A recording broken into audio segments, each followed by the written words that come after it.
kita resmikan, mudah-mudahan nanti silap CSR-nya bisa terkonsolidasi dengan baik ya.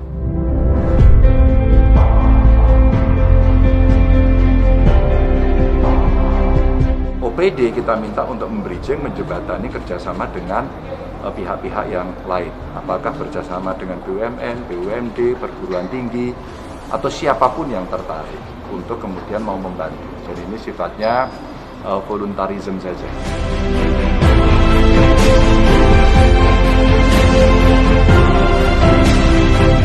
Pak Wagub ini sudah menyiapkan evaluasi tentang setiap OPD yang mendampingi desa miskin. Rasa-rasanya hasilnya ada, tapi tentu belum menggembirakan.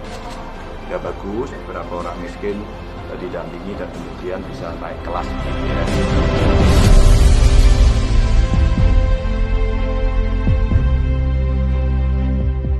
Nah, ini untuk memudahkan kita mengarahkan CSR untuk membantu penanganan kemiskinan di Jawa Tengah, harus kita arahkan, kita dampingi. Dengan adanya silap ini nanti kita bisa mengetahui berapa sih nominalnya, ada di mana saja, mau diserahkan kemana. Nah, ini target kita untuk memudahkan pengentasan kemiskinan.